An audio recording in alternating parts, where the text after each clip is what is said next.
Previously on Summiting the Solar System.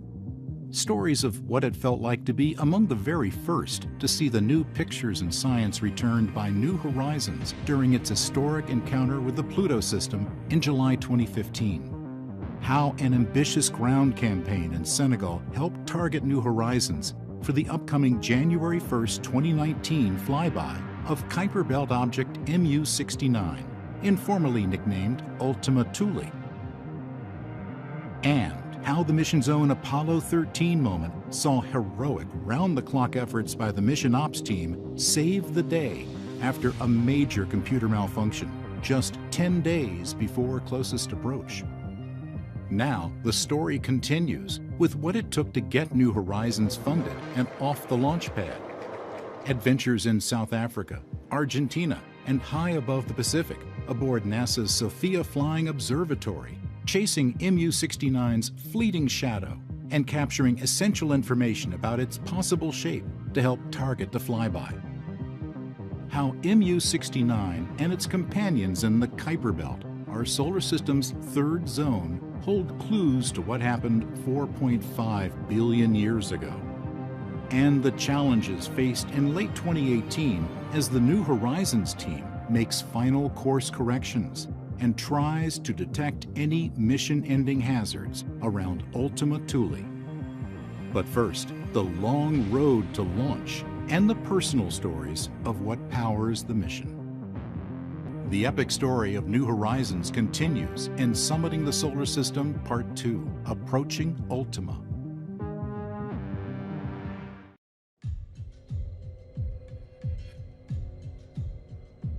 December 2014.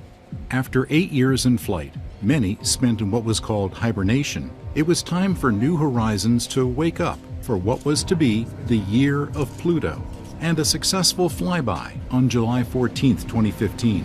We had a nominal wake-up of the New Horizons spacecraft on our way to Pluto. Well, hello there. Greetings, New Horizons. This is Russell Watson. NASA had arranged for a special wake-up from English tenor Russell Watson, who'd sung similar greetings to astronauts in orbit. It's been a long road, and getting from there to here. It's been a long... It had indeed been a long road, and a long time. The journey began on a farm in Kansas, where a young man, Clyde Tombaugh, was so poor he made his telescopes from leftover farm equipment. Lacking funds to go to college, he was still a skilled observer and made surprisingly good images of Mars and Jupiter. He sent them to the Lowell Observatory in Flagstaff, Arizona, which had been founded by a wealthy Bostonian, Percival Lowell, initially to look for life on Mars.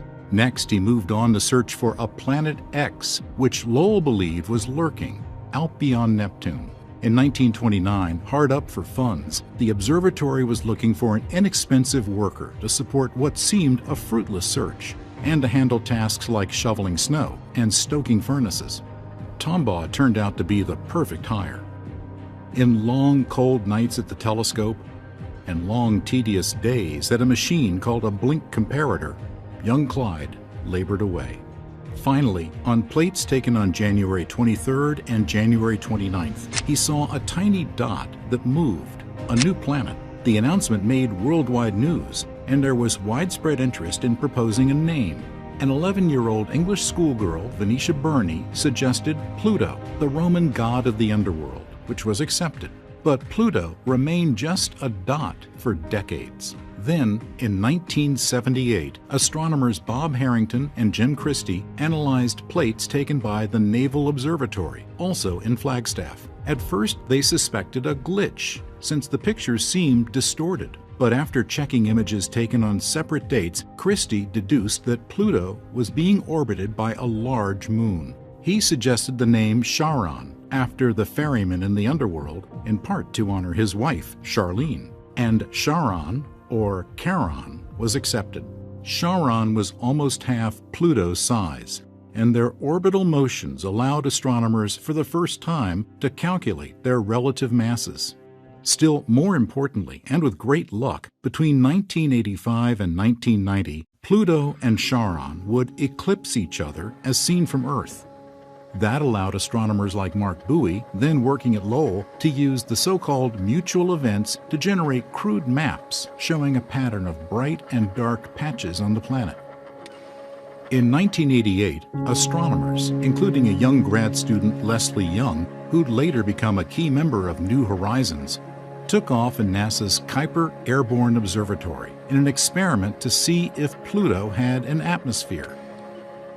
As this cartoon shows, if a celestial object did have an atmosphere, a distant star's light would gradually fade out and then gradually reappear as the object passed in front. This in-flight video records the actual moment of discovery. I think it's raining. It's raining. It's raining on the track. Yeah, it's raining here too. No. I think that thing has an atmosphere, guys. Yeah, it has an atmosphere. With clear proof of an atmosphere, Clyde Tombaugh's dim and distant dot had become even more interesting. 1 year later, after a scientific meeting in Baltimore and over an Italian dinner, a group of young astronomers started a series of meetings to push for a mission to Pluto. They called themselves the Pluto Underground. Many members of what would become the New Horizons team enlisted: Alan Stern, Fran Bagenal, Bill McKinnon, Dale Cruikshank, and more. With the successful Voyager flyby of Neptune and its intriguing moon Triton, NASA's head of solar system exploration, Jeff Briggs, okayed the first of many study groups. All through the 90s, designs for possible Pluto missions were proposed, costed out, revised, and changed. But more importantly, the 90s also saw the discovery of the Kuiper Belt, named for astronomer Gerard Kuiper. He'd theorized there might be a ring of icy objects out beyond Neptune. In 1992, David Jewett and Jane Liu used a telescope in Hawaii to detect the very first Kuiper Belt object. Like Tombaugh, they did it by looking for changes over time, spying QB1. It was just a few hundred kilometers across, about the size of an asteroid. But progress on Pluto itself needed telescopes in orbit. In the mid-90s, Buoy and Alan Stern used the Hubble Space Telescope to make the first direct images of Pluto's surface. It's exciting to Mark and I and to our whole scientific team to be able to see this object that no humans really could glimpse as a real planet, as a real object in the solar system previously. In 2000, competing priorities within NASA and budget issues led to another of the 7 cancellations of a mission to Pluto. Advocacy groups like the Planetary Society pushed to reverse the decision. But it was a 17-year-old student who helped win the day. You know, I just wanted to see us go there and see what we could learn about it. He launched a website petition from his bedroom. Interest from press and public was massive. The website crashed. Ted went to D.C. and met with NASA, and the mission was back on. But what finally got the New Horizons mission approved was the National Academy's Decadal Survey, which ranked the mission to Pluto and the Kuiper Belt top of all priorities. November 2001, with the Johns Hopkins Applied Physics Lab in Maryland as home base and Alan Stern as principal investigator, New Horizons was finally a reality. Plans on paper became metal in clean rooms. The next 5 years were a whirlwind of engineering innovation to keep both weight and costs down. Meanwhile, discoveries about the Kuiper Belt continued. In 2002, far beyond Pluto, astronomers sighted Quaoar with a tiny moon. Next year, Sedna with a strange and highly eccentric orbit taking it far from the Sun. Meanwhile, at APL, the spacecraft was being assembled in clean rooms, and the mission ops team of engineers and flight controllers practiced with rigorous mission simulations. They responded heroically to the anomaly of July 4th, 2015, but the roots of that success were planted a full decade earlier. It's an exciting mission. To be a part of this team draws people to it. So it's good that we can do that, so they will have both the time, the focus to stay with the mission over this long period of time. Along with testing the spacecraft, New Horizons needed to train and test its human operators. Normally we're focused on subsystems and instruments in the spacecraft surviving that duration, but for people we have to have a longevity plan. For a mission that would be more than 9 years in flight, it was important to have young people on board early so they'd still be around at closest approach. The ability to practice things are all part of the planning now to assure mission success then. Here I am in 2000, that's when we started the mission, and we don't get to Pluto till 2015, and to think of how old I'll be when we actually get there. How old are you going to be? In 2015? Yeah. I don't know, somewhere in my 40s. Oh, and you're a youngster. Yes. We also have to be sure that we have in-depth documentation so that we can understand what we did in 2004 in 2015. Alice and Glenn were sufficiently concerned about ensuring that knowledge of spacecraft systems and procedures were captured that key mission personnel, such as Gabe Rogers, Flight Controller Becca Seppen, and Stephen Williams, made DVDs for future reference. Out in the Kuiper Belt, more and more discoveries. In 2005, KBO Eris, once thought to be larger than Pluto with its moon, Dysnomia. And in the same year, Makemake. Also in 2005, Hal Weaver and Alan Stern used the Hubble to discover 2 small dim moons around Pluto, where only Charon had been seen before. In 2005 and 2006, final assembly and testing sped up at APL and NASA's Goddard Space Flight Center. To get to Pluto before its atmosphere froze out, they needed to make a 2006 launch and a 2007 gravity assist from the giant planet Jupiter. If you want to fly to Pluto on the quickest route, you need Jupiter in position. And that means we have to launch in January of 2006. 3, 2, 1. We have ignition and liftoff. Glenn and Alan were there, of course, along with science celebrities like Bill Nye, Patsy Tombaugh, Clyde's widow, and Jim and Charlene Christie. 18 years after helping discover Pluto's atmosphere, so was Leslie Young. We now know they made it to Pluto and succeeded magnificently, but one key technical innovation is little known. For about 2/3 of its cruise from Earth to Pluto, New Horizons was in what's called hibernation, the first NASA mission to use this technique to save wear and tear on its systems. Scientists and engineers could also use the time to plan the Pluto encounter and save money by using a much smaller team than had missions such as Voyager and Viking. Alice's mission ops team had a simple way to indicate what state the spacecraft was in. When asleep and sending just a simple weekly beacon back to Earth to indicate all systems were operating fine, they had a bear mascot resting in mission control. When the spacecraft woke up for new commands or to take science observations, it was time to put on a party hat. Along the way, there were cakes to mark mission milestones, breakfast gatherings to boost morale and build a team to call on at moments like the July 4th anomaly. They built a rugged spacecraft and a committed and resilient team to fly it. Looking back, they didn't regret the long hours, late nights, and holidays worked. This was so worth the last 17 years of my life. Even when I was working the hardest, I was working with great people. And just getting to know the other scientists and engineers that I got to know was worth it. Learning new techniques, learning new ways of approaching problems. We have team members who have been with the mission from the very beginning. Okay, I've been on this for 18 years, I think now. So when you have continuity in people, and you have that depth of knowledge of the systems, the ground systems, the flight systems, then you have resiliency, right? You can take a punch and you can punch back, and you can find a way to fix a problem under the most stressful situations.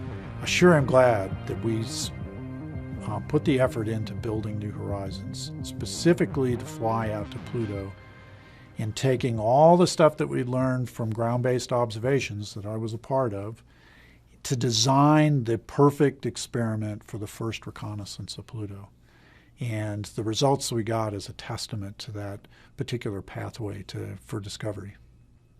And I think that discovery and the challenge of planning for discovery is what drives scientists to do the long days, the long nights, and taking the risks for the big return.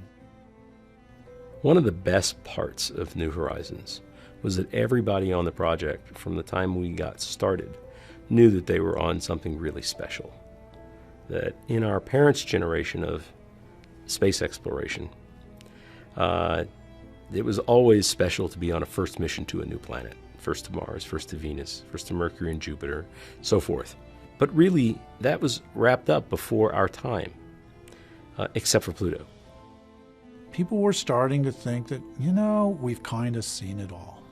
We've sent a spacecraft up to visit these places. Now let's just go in and dig into these little tiny problems and drill deeper and understand in more depth these amazing objects that we share our solar system with. But I was convinced from the very start that we were seeing a new chapter opening up for us. Most people didn't really realize just how deep that story's going. And to be able to be on the Pluto New Horizons team was very special. We knew that when we were hiring people, and people talked about it across the entire 15 years we were doing the project. They were on something really landmark and historic, the capstone to the reconnaissance of planets, and the last train to Clarksville, if you will. The only mission that was really going to big real estate that was left in the solar system.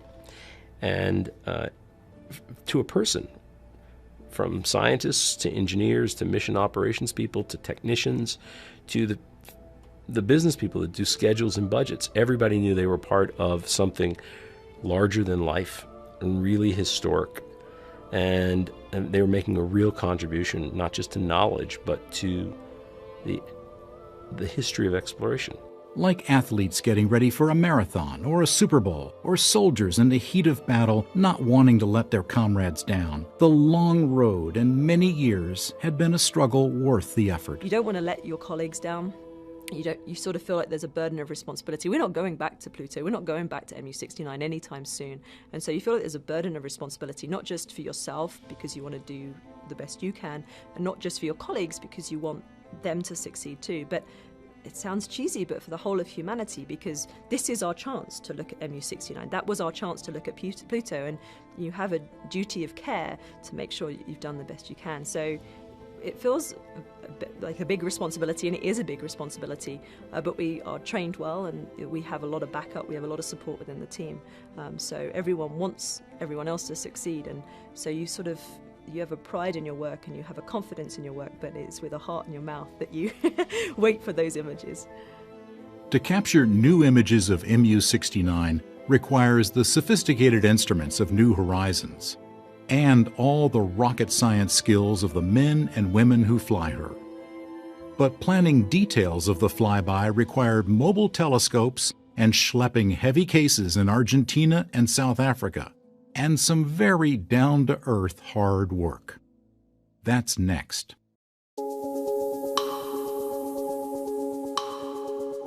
The occultation campaign of August 2018 in Senegal helped confirm the orbital position of Ultima Thule.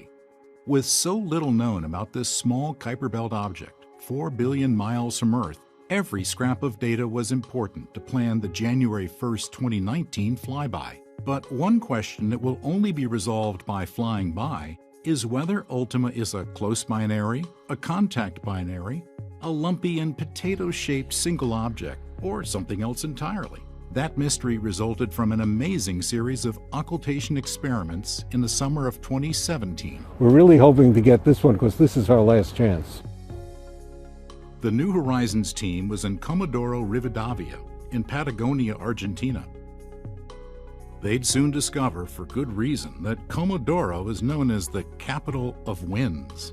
If the wind affects some of the telescopes, we could lose data, and it's been pretty windy. So these are portable windshields that we're going to put up in sites where we have very high wind.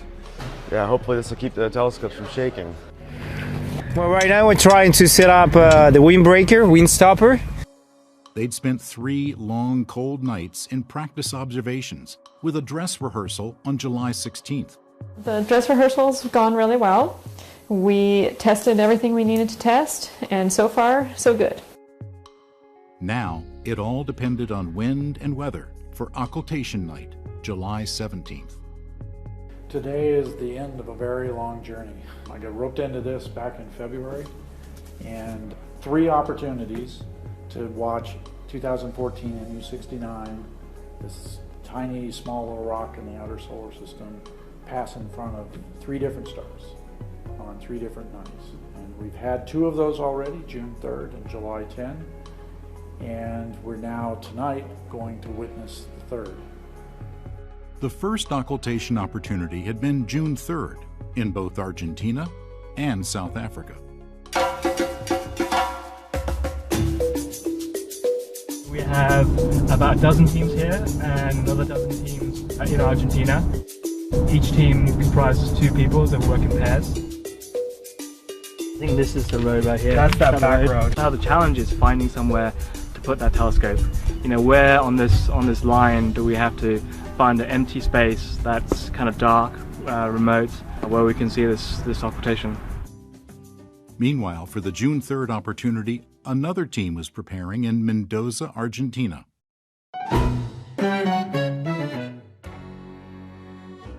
Pick the best site you think, with what you know, could do that chord.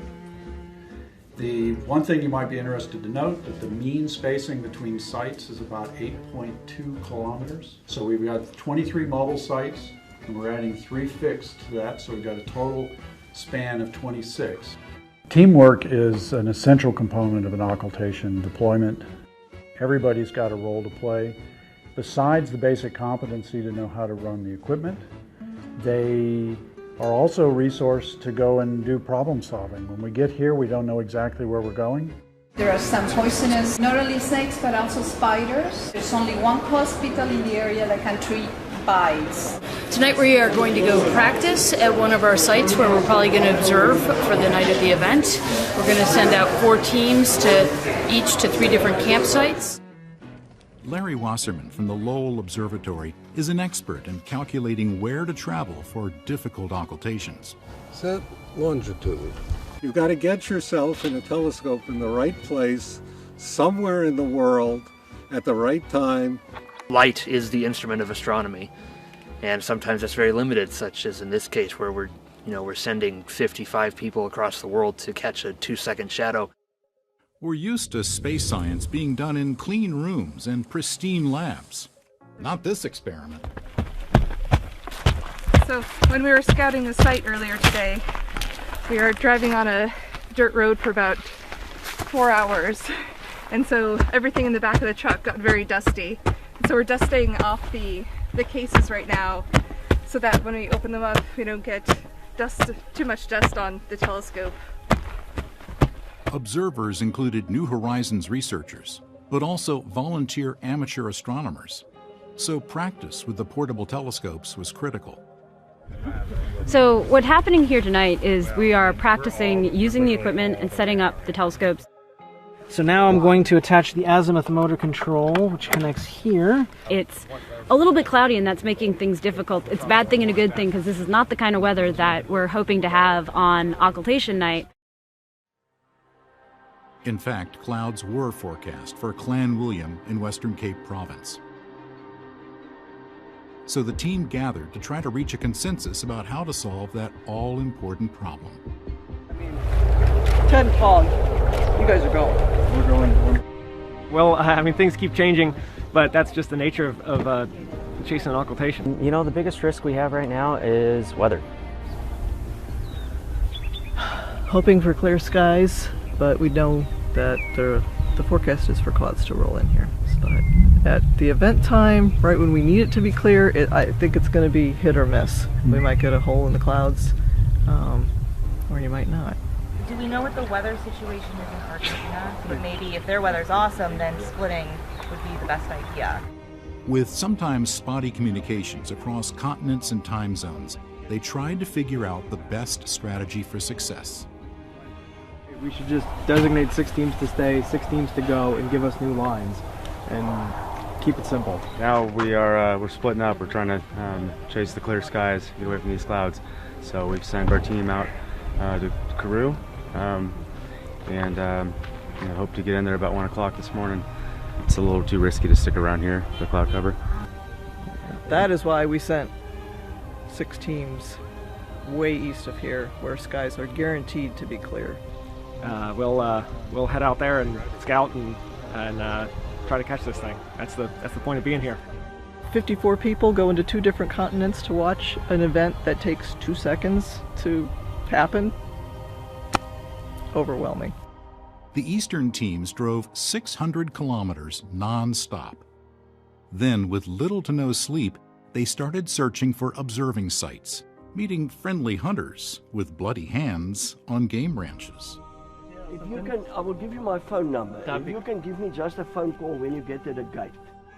Across the globe in Mendoza, Mark Bowie tried to position his telescopes, assuming South Africa was going to be clouded out.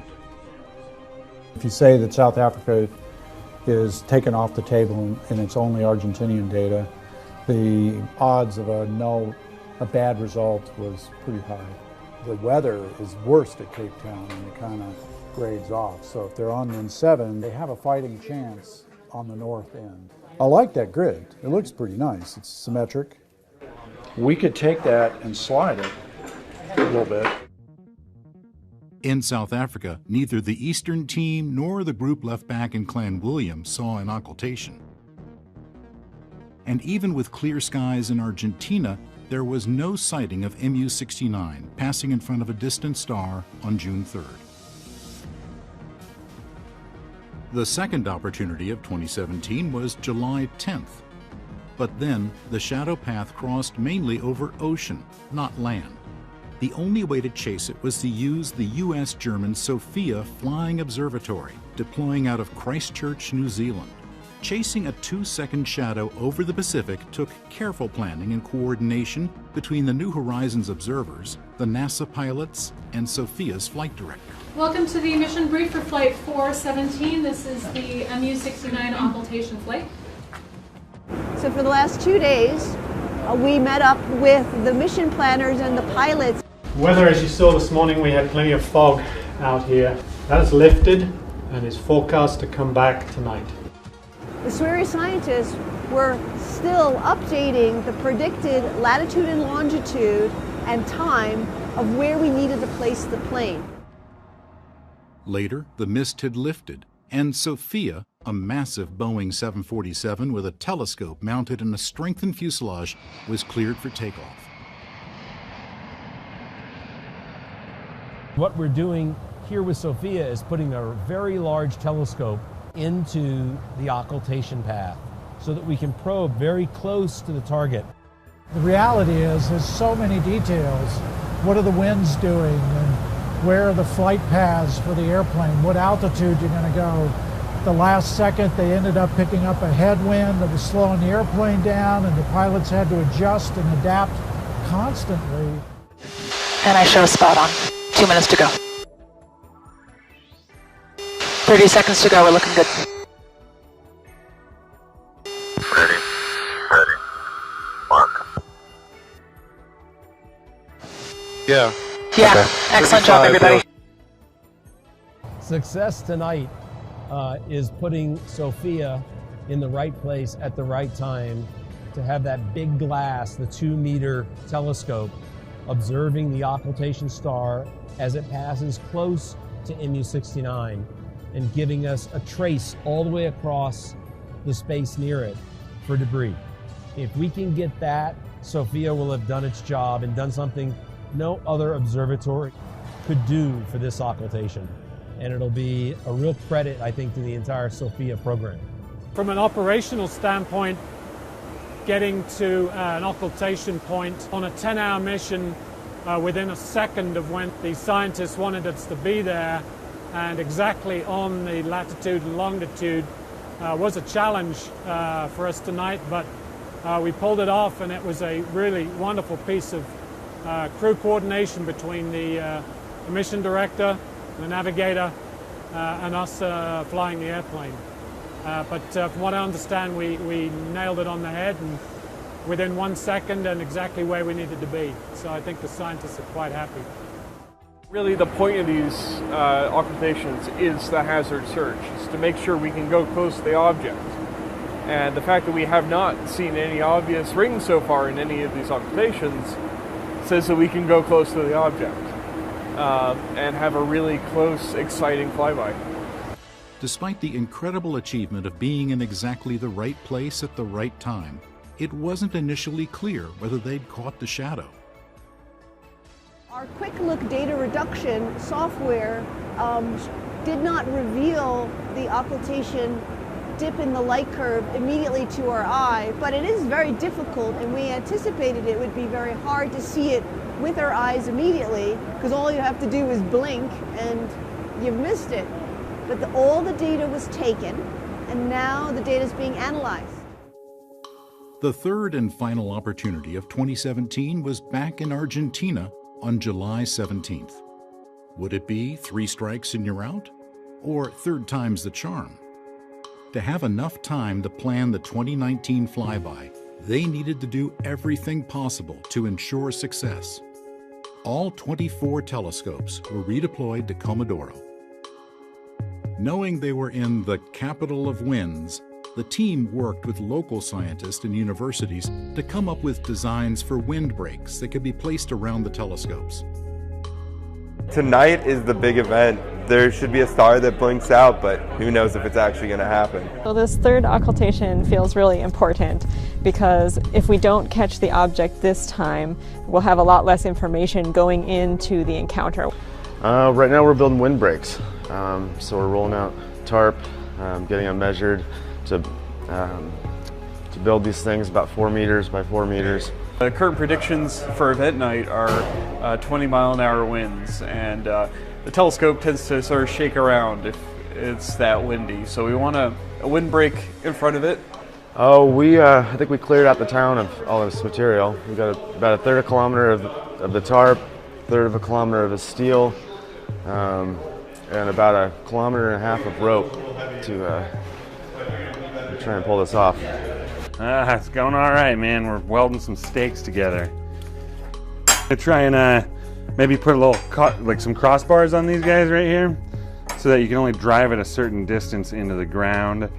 And I've had a lot of silly careers before this. Man, I was a blacksmith and a carpenter and a plumber, electrician, paramedic. You know, I mean, I kind of took a cantankerous route through life, my friend. I don't know how I ended up here. This is awesome, right? In case the tarp and middle windbreaks weren't enough, the local authorities contributed large trucks to block the gusts. The Argentine people have been extraordinary with the team, starting from the mayor of the city that welcomed us with open arms, and we use their track to shelter us against the wind. So I think they went well beyond the call of duty, and we're really, really grateful for all the support. I want to just say thanks to everyone for the past few days of work, and to some of you for the past few months of work. Let's go get the data tonight. Con Sang and Ann Verbisher had been part of the team in South Africa. Now they were ready to fight the winds and chase MU-69's shadow. Well, we're about to start in 10 minutes, all right. All right, hammer time. Okay, within the next minute. And I will tell you if I see the star disappear.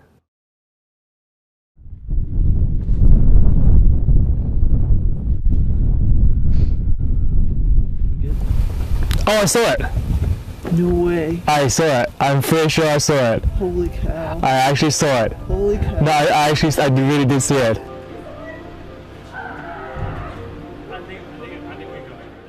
Several teams thought they'd seen the star wink out. But Amanda Zangari worked all night to verify the telltale signature of an occultation. Finally, at 5:30 a.m., she thought she had enough data to show Mark and the team. All the guide stars aligned. But would the target star blink out?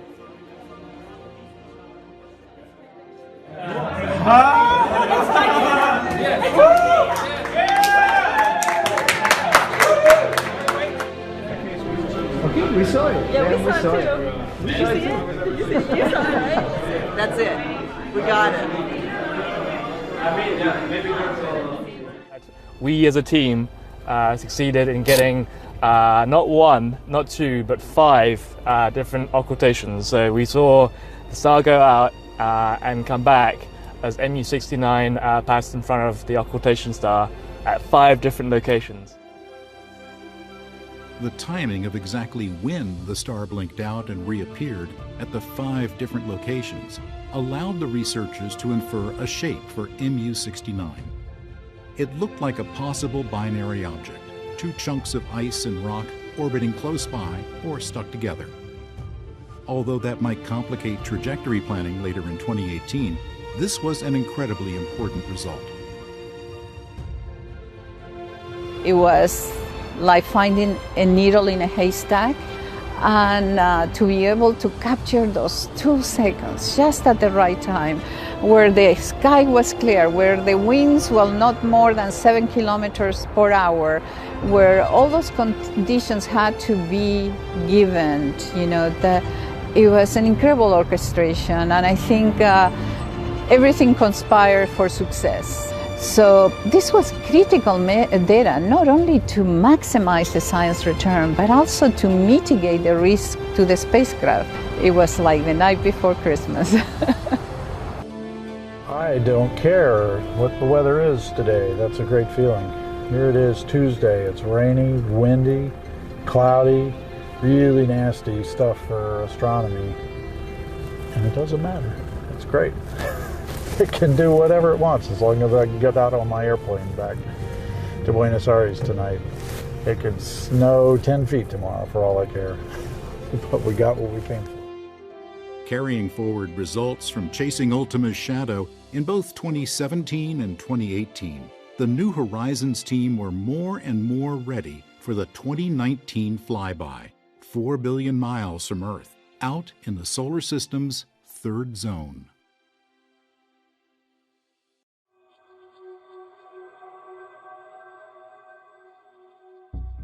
For many people, the Kuiper Belt is unfamiliar, so perhaps it makes sense to begin to explore it by comparing it to an astronomical feature somewhat closer to home. Most people know about the asteroid belt. So this is a group of rocks that are hanging out between the orbits of Mars and Jupiter. And it's this sort of belt that goes all the way around the sun, just a whole bunch of rocks that are orbiting.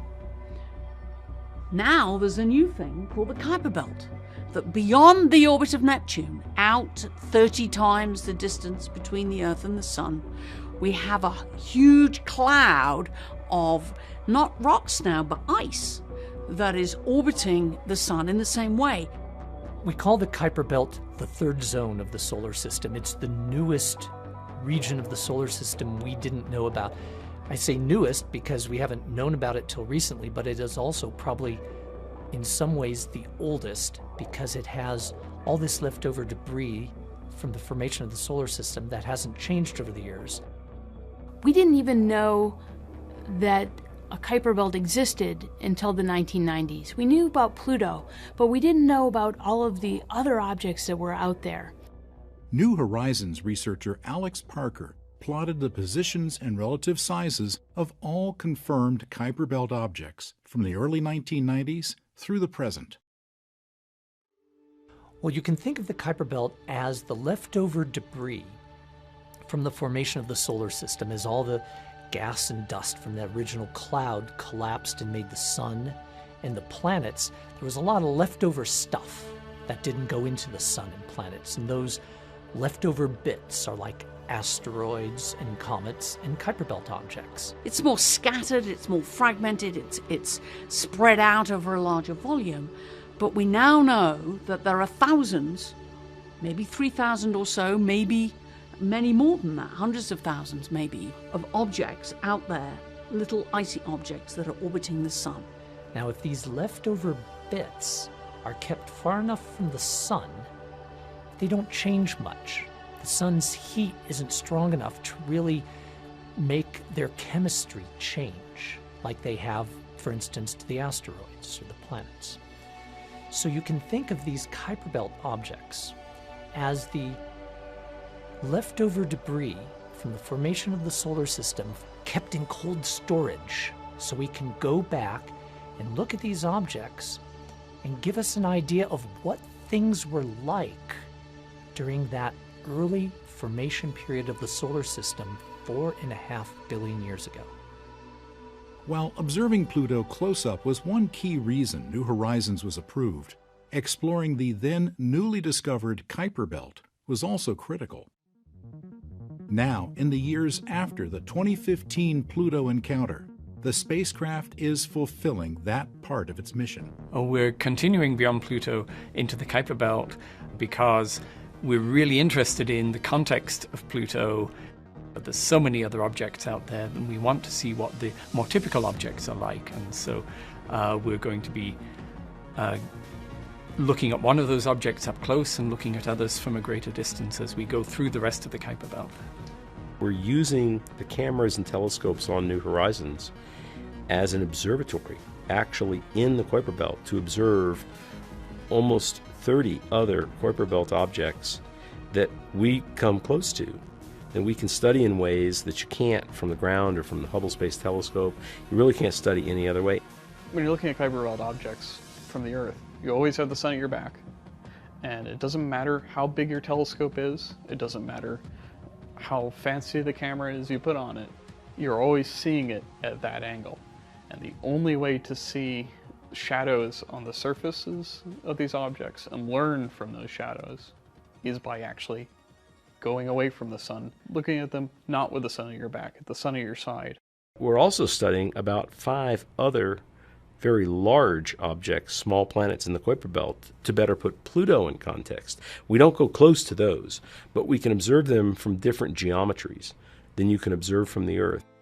So we looked at 3 different small objects then, and then a few dwarf planets, including Haumea, Makemake, Quaoar, and we took pictures of those at phase angles you can never see from the Earth.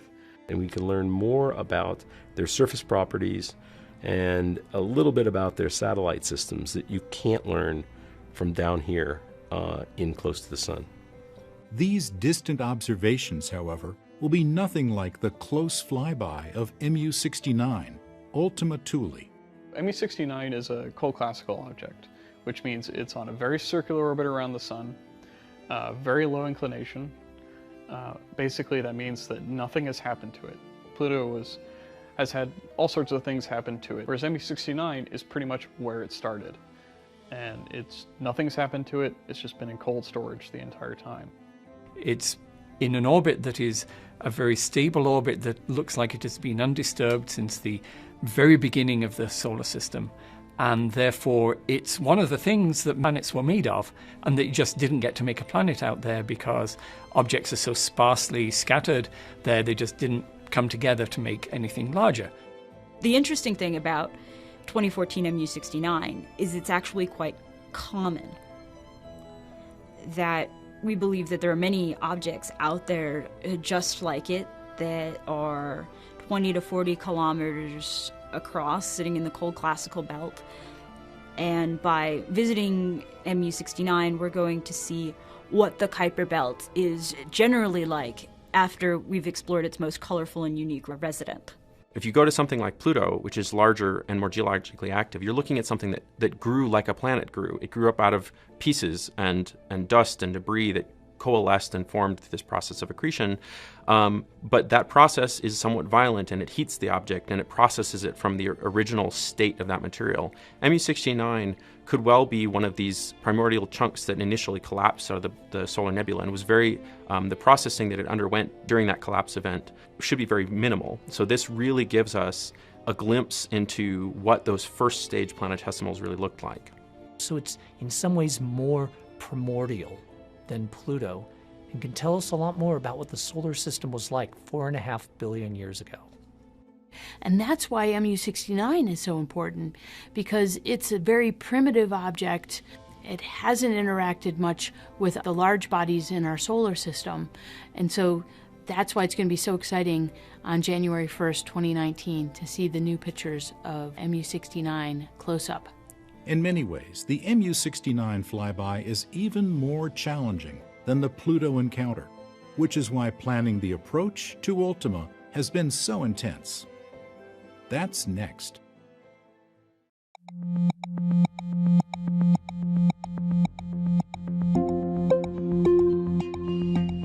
In the closing months of 2018, New Horizons sped closer and closer to Ultima Thule, 4 billion miles from Earth, and 13 years after launch. Its long-range camera returned multiple images of Ultima against the dense star fields of the center of the Milky Way. Custom software developed by the science team canceled out the stars, leaving only Ultima ahead.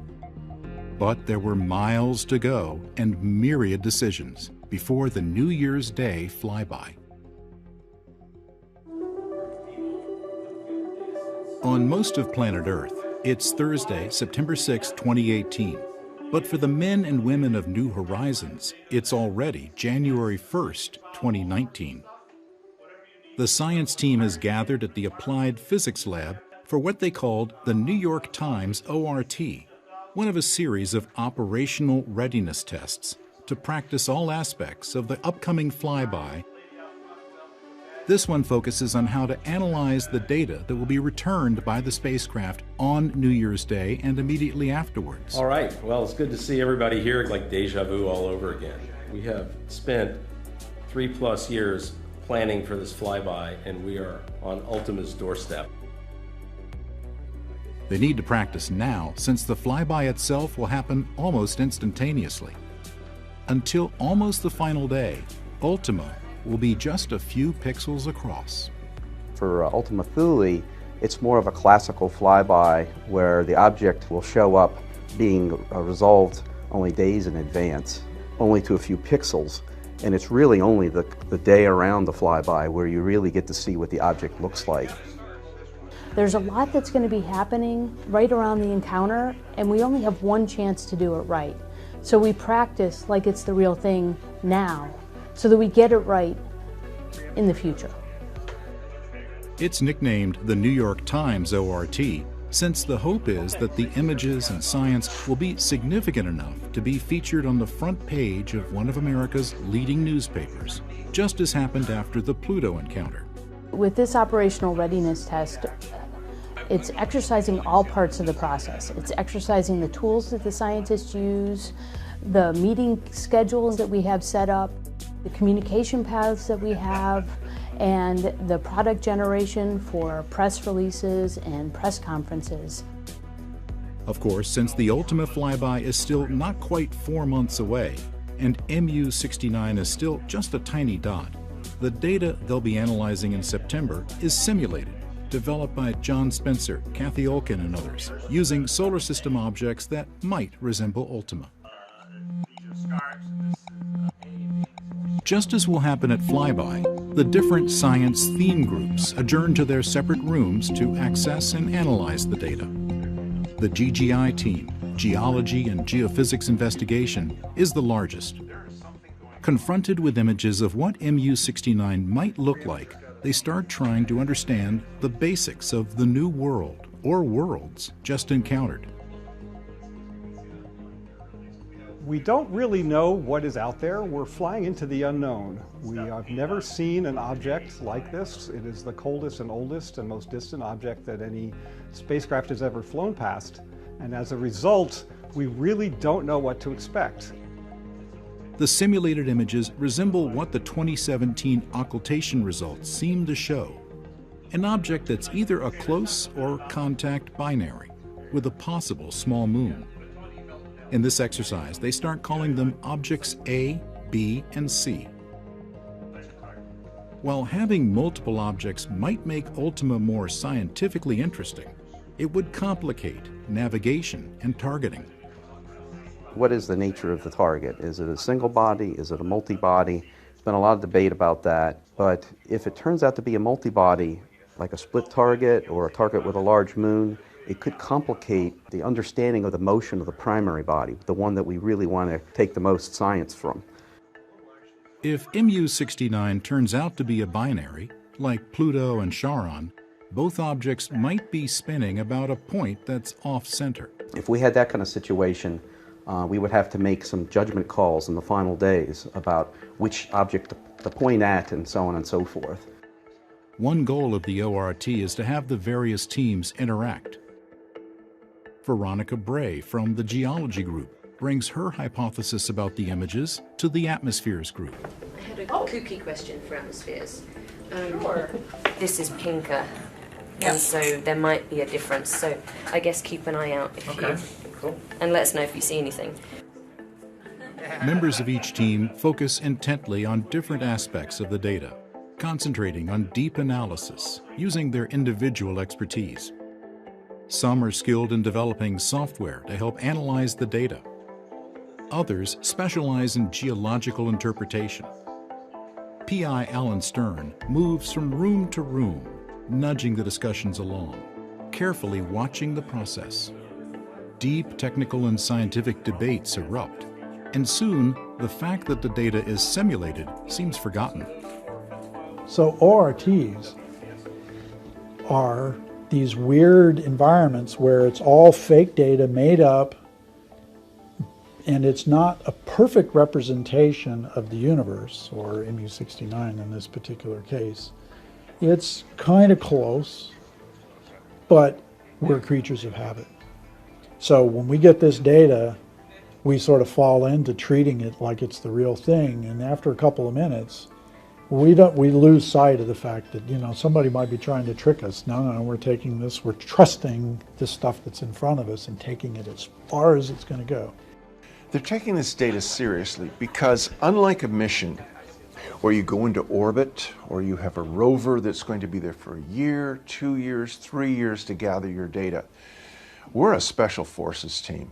We have minutes, we have seconds to gather this data. Everybody wants to get all the information, even out of the simulated data, because they want to make sure that they can do it right when it comes time for the actual encounter.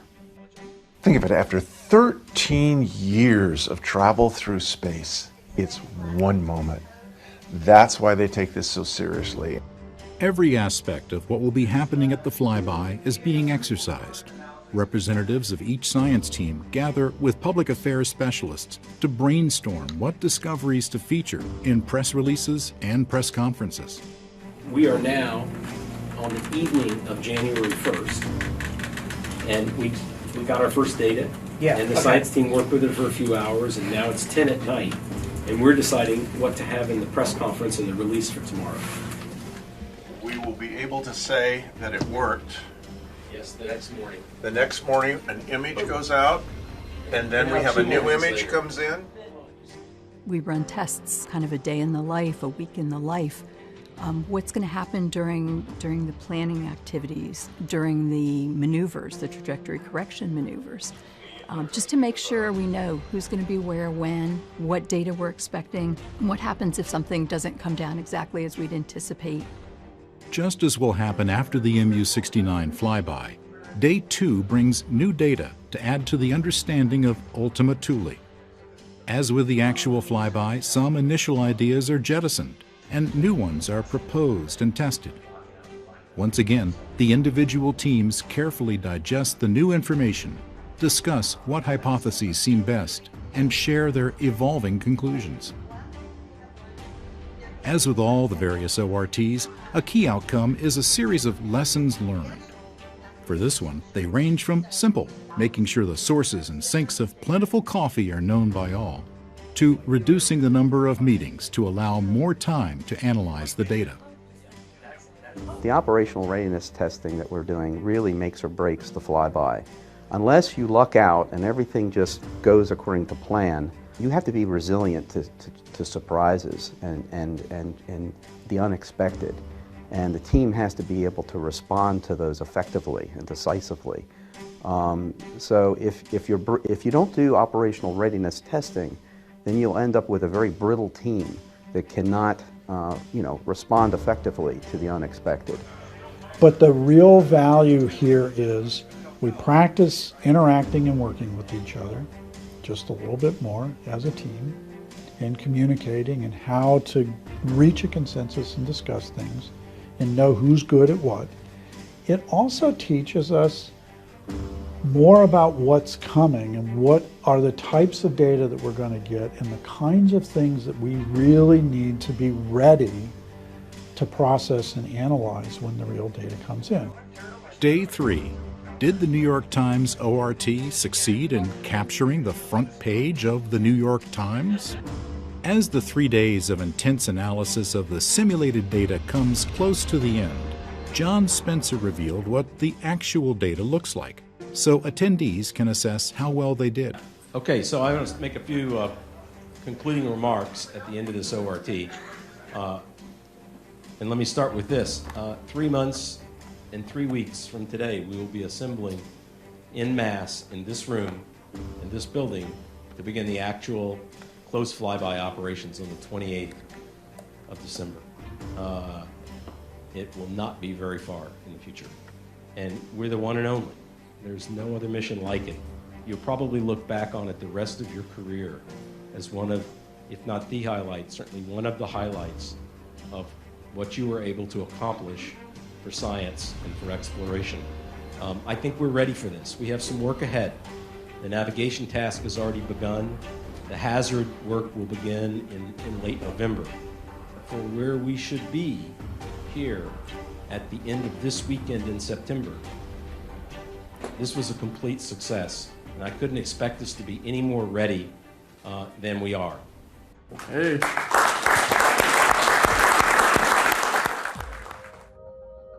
After the ORT, 2 main tasks remained and got steadily more intense: the hazards campaign and fine-tuning the approach trajectory.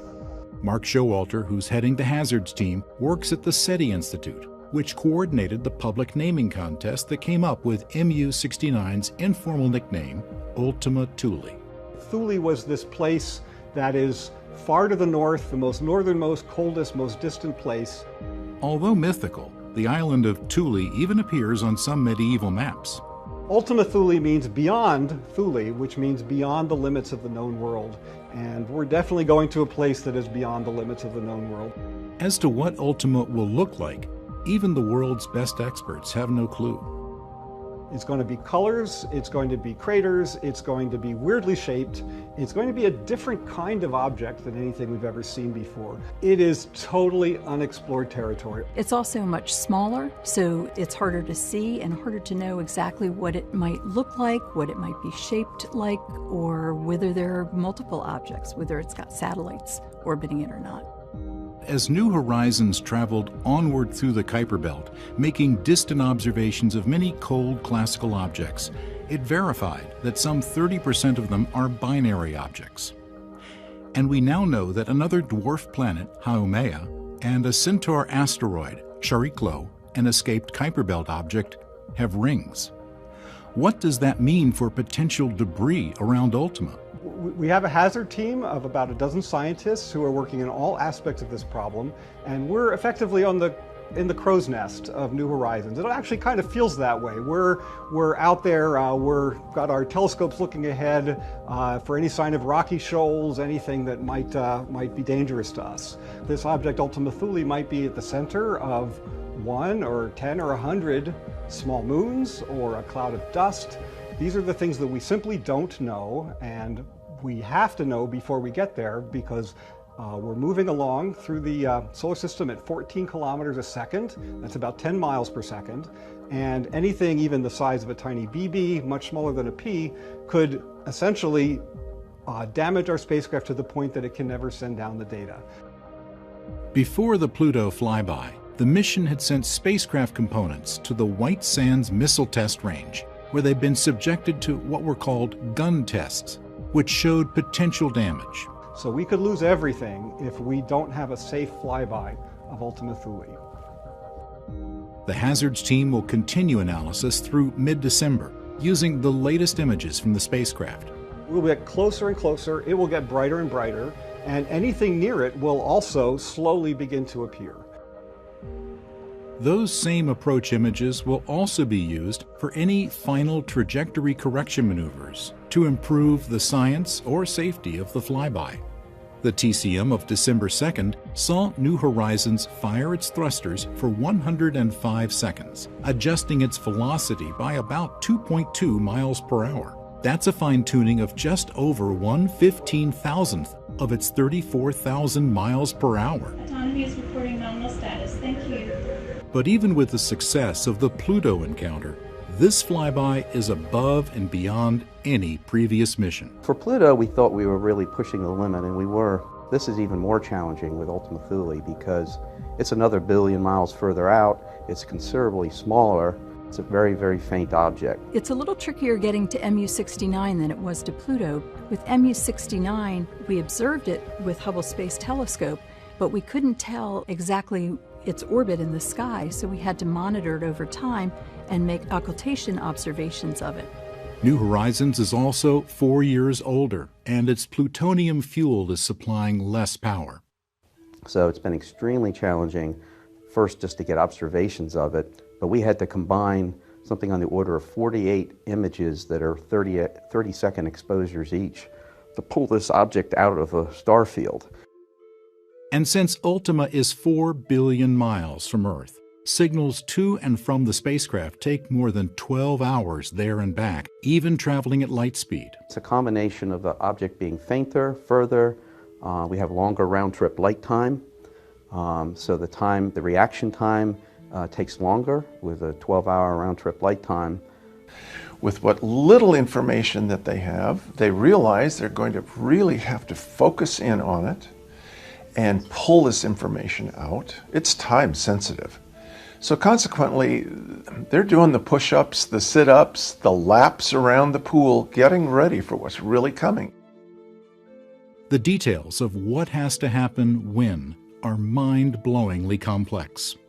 Choreographing the ground operations to be done in time, to get the images downlinked at the lower data rates because of the longer distances, do the ground processing, get the information up in time. It's a lot more challenging for Ultima Thule than for Pluto. And Pluto was pretty challenging. So we're shattering all the records really in terms of like every maneuver we do from here on out is the furthest maneuver ever done from Earth for any mission, so that we basically thread the needle as it's said, and we hit the target, the aim point as we fly by MU-69. It's an Olympics competition for brain power, for something that could go wrong, something that will go right, unexpected discoveries. It's thrilling. I'm looking forward to some pleasant surprises and getting to see some science return, see what this target really looks like. It's been years and years and years people have dedicated their lives to this mission, and now here it comes. And it's going to come upon us faster than we ever imagined. And I think the expectations are high, the energy is high. As Ultima Thule starts to reveal itself, we'll start to answer these questions, you know. Is it a binary? Does it have a moon? We can't wait to start this game. If all goes well, New Horizons will fly by Ultima Thule on January 1st, 2019. What kind of brand new world will we discover this New Year's Day? Will last-minute hazards emerge? Stay tuned.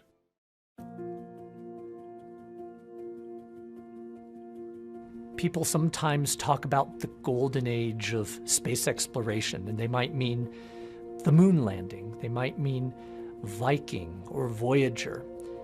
What they may not realize is we're in a golden age now. We have rovers on Mars. We have missions that are discovering planets around other stars. We have upcoming missions. The Lucy mission that's going to take us to Trojan asteroids that we've never visited before. The Psyche mission, which is going to go to a metallic asteroid, something we've never seen up close. There's amazing discovery going on right now. Pluto was one of the last places in our solar system to be explored. And so I think it is making people wonder what's next. You know, what's the next big discovery that we're going to make? Where's the next big place we're going to go to? For New Horizons, the next, of course, is Ultima Thule. But the spacecraft may still have decades of productive exploration ahead. Our official extended mission only runs through the spring of 2021, about 2.5 years after the flyby. Now, despite that, the spacecraft has plenty of power and fuel, and it's in very good health. All the instruments are working, and so are all the spacecraft systems. And we could, we believe, operate New Horizons another 20 years, maybe longer, just like the Voyagers, going on exploring. I tell people as I expect the spacecraft to still be operating in the 2030s, I'm just not sure if I'll be operating in the 2030s. I've had many lucky things happen to me in space exploration, but I think the most satisfying thing is to go to a new object that we knew nothing about, Pluto, and see it and explore it and show what we saw to the public in such a dramatic way. Kids these days, they grew up with all the major planets except Pluto already explored. It was a done deal.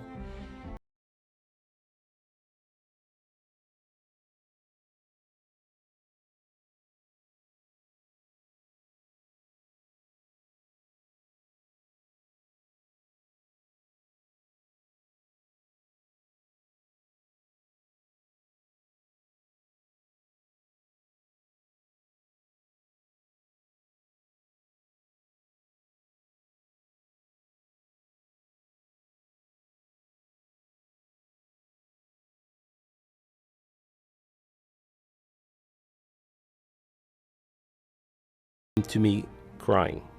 She was literally crying. And she said, I wanted to shake your hand because my son was flunking.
And many challenges met and mastered.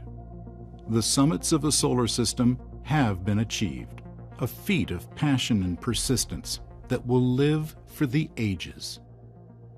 We've learned so much more already just by having seen Pluto.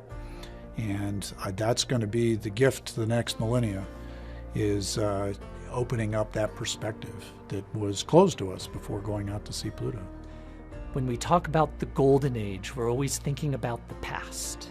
We don't think about actually being in a golden age till you are in the future and looking back and realizing all the amazing things that you did, and maybe were so busy you didn't realize that, or it was just commonplace. Have we come to the end of exploration of the solar system? No way! There's way more things to explore out there that we've not seen. Think about this. The New Horizons team explored farther than any humans in history. And the only humans who are going to break that record in the foreseeable future are ourselves with our next flyby in 2019. It's mind-boggling to think that our friends and colleagues did something of that scope. And it's very special to have been a part of that. 10, 20, 30 years from now, just like when we were looking back at the moon landing, people are going to be looking back at now and saying what an amazing time that was. And my hope is that 30 years from now, when they're looking back at this time, they're going to be doing even more amazing stuff.